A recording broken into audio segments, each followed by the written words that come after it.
In the post office. Whoops. Hey. Chrissy's in the post office. We're going to check his post office box and see if he's got any mail. Let's see. We'll put our stuff down here. Sometimes Chrissy has a card or something. And actually, that reminds me, Chrissy, I have so much mail that we have to open for you. I haven't opened mail in, I don't know, months. Okay. Do you want to just sit there? Do you want to sit there while I go to the... All right, Chrissy's going to sit there while I go check his post office box. Hopefully nobody will walk in and open the door. What do you have? There's something in here, Chrissy, but I think it's just junk mail. Let's see. All right, we'll see what it is. We can look and see what it is together. Okay, let's see what it is. I know. Let's see what it is. Let's see what you got. I don't think it's anything, I think it's junk mail. What is this? Looks like it's, whoops, I'm sorry. It's hard to juggle a cockatoo and everything else. All right, well, just throw this stuff out. All right, now, Chrissy, we've got to go back and pick up the pizza and the soup, and we're gonna go home because Mommy has a cockatoo cage to clean, and I got a bunch of stuff to do in the house. Right, Chrissy? So, actually, maybe this is a good place to talk to you guys a little bit while we're waiting for our pizza to be ready. So, I know a lot of people have asked where Barbara is. Barbara is still at the nursing home. It's kind of a long story, but on moving day, I'm sure you all remember, Barbara fell, and as she was leaving her house, and she broke her hip. This was the other hip from the one she broke last year. Last year, she made a full recovery. She did really well. The nursing home had great physical therapy, and she just did amazing. So when she broke her hip this time, I sent her back after she had surgery, and it was the exact same kind of break, but on the other side. So I sent her back to the same nursing home because I wanted her to have physical therapy with the same physical therapist, and she has, and she's done really well with that.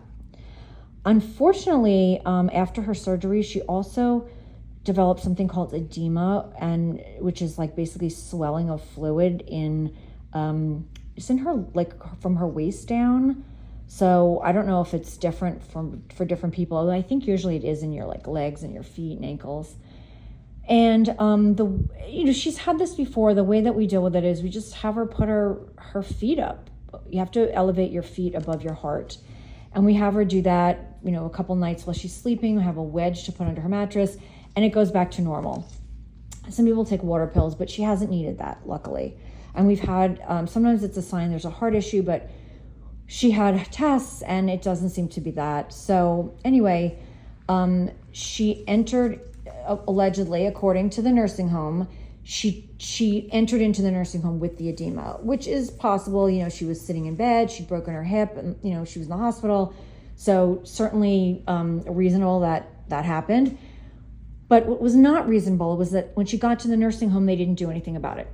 They didn't elevate her legs, obviously, because the swelling would have gone down.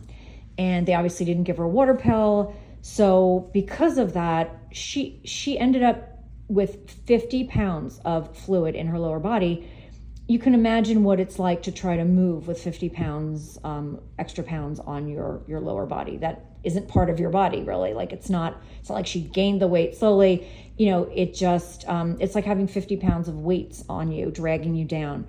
So, she couldn't participate in her physical therapy.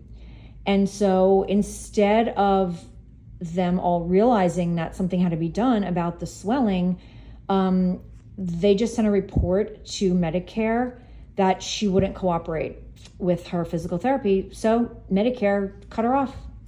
So after about 2 or 3 weeks, she had no Medicare, and she's in this facility that's over $600 a day.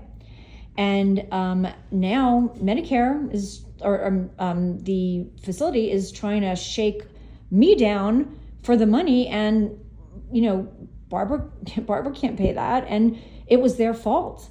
So I'm trying to work with our congressman to get Medicare to pay the 100 days, But that was the other thing. Then she also had some issues from the anesthesia. It kind of shut down her bladder for a while, but now that's back to normal, thank goodness. But I tried to take her home in August. So she first had this accident in May. I tried to take her home in August because I had been to one of her physical therapy sessions, and she looked like she was, ready to come home because she was walking pretty well with a walker. Her urinary issues were resolved, supposedly, and I wanted to take her home. But when I had accompanied her to a urology appointment that the nursing home transported her to, she looked like she was having trouble walking while we were there. So I did just want to have a final conversation with the physical therapist, who we love, by the way. I don't blame any of this on him. But I wanted to have a conversation with him about, has she regressed? Is something going on? And I called up there and I left a message. There's like just a general mailbox for the therapy department. And I guess no one ever gave him the message. I never got a call back. So over the course of several weeks, almost a month, I called 3 times. No one ever got back to me. I finally had to send an email to the charge nurse and explain to her, like, I was trying to get in touch with him, and she got them. Finally, she got the head of the therapy department to email me, and I said to her, I left 3 messages. Now she claims she never got them, and I don't believe that. She was new. The former head of the therapy department was very responsive, and every single time I would call up and leave a message and ask the physical therapist to call me back for an update, he would do it the next day. And that was last year and this year. So the only thing that was different this year was this new person, and I'm guessing she just either didn't play the messages or didn't bother to give them to the people. So I'm pretty pissed because Barbara would have been out of there in like mid to late August. And but by the time they got back to me, and he said that no, she was doing okay. By the time he got back to me, was after Labor Day. And then I was trying to deal with a plumbing problem. Okay, someone's walking in the post office. I got to do this later. We're back. I'm like the nut standing in the post office.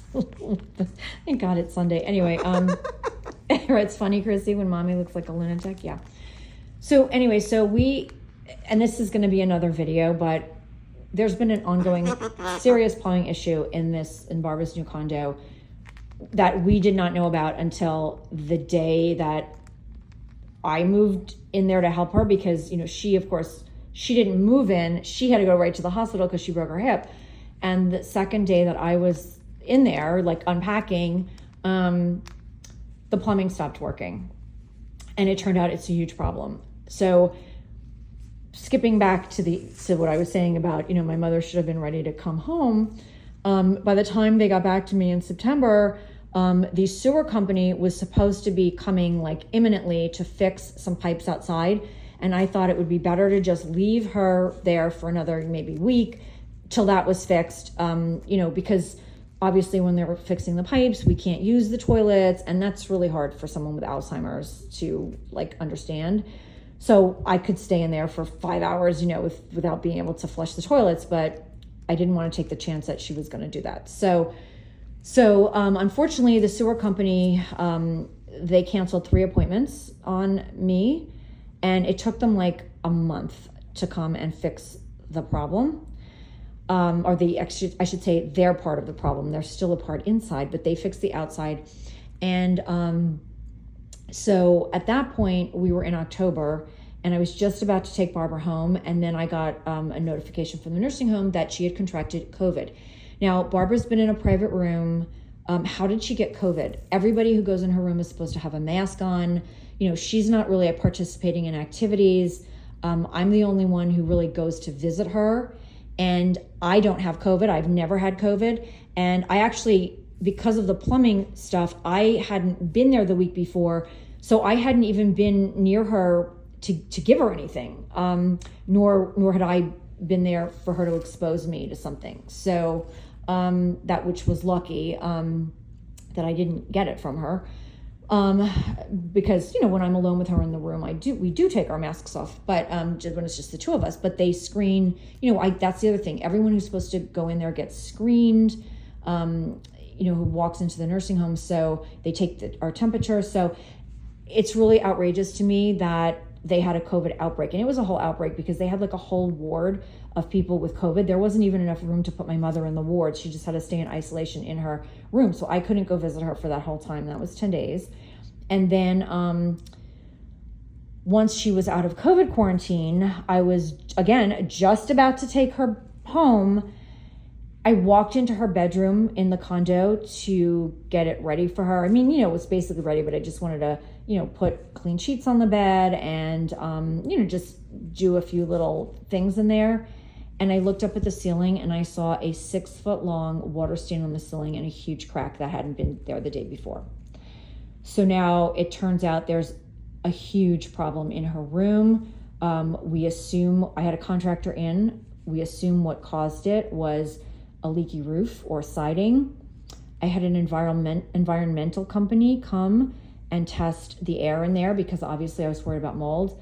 And guess what? The room has 7 times the normal level of mold. So now Barbara can't come home until that's remediated, if it's even something we can remediate.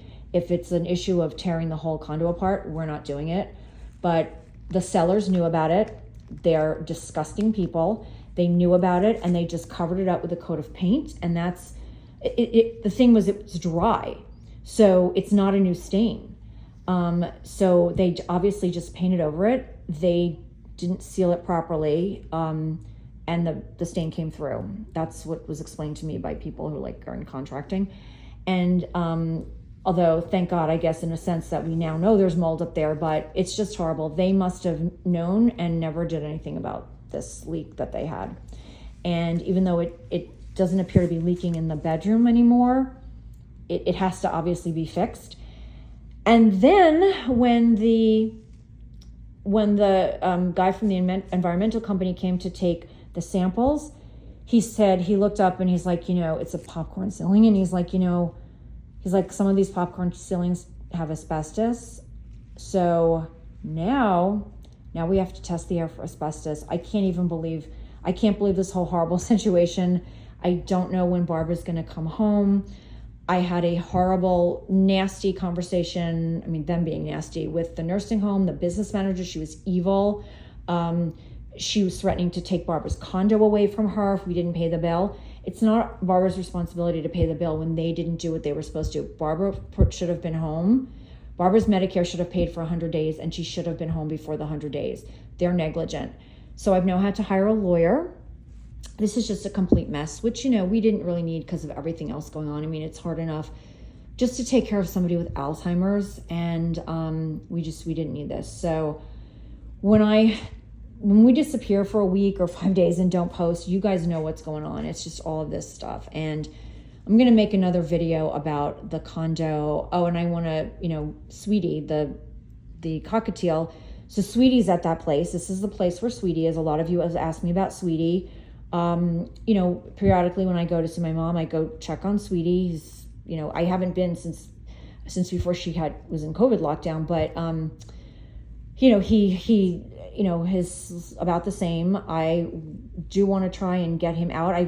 I've been trying to be very delicate about the situation because I didn't want to, I wanted to get their cooperation with Sweetie. Unfortunately, with everything going on now, I have a feeling they're going to refuse to release Sweetie, even though I have a lovely follower of Chris's on TikTok who is a veterinary nurse who is willing to adopt Sweetie. It would be such an amazing home for him. So I'm going to have to pursue that, and we'll, see if we can get an update on Sweetie. But I may need everybody we may need the hive mentality the hive mind to all get together and start bombarding them with emails about Sweetie, because Sweetie needs to get out of there. Sweetie needs a proper home, needs vet care. But anyway, I know that was like a really long-winded kind of synopsis of what's going on. It's not the whole story, but you kind of got the gist of everything that I've been dealing with. And unfortunately, Barbara is stuck there because I have nowhere else to put her. That was the condo we bought for her use. And if she can't go there, I have a very tiny apartment. There's barely room for me with my pets, so she can't, there's no room for her in there. There's no bedroom for her, which it would be a disaster. That just, it wouldn't work there. And we only have one bathroom. Barbara really needs her own bathroom because of her health issues. So yeah, it wouldn't work, and there's nowhere to put her stuff.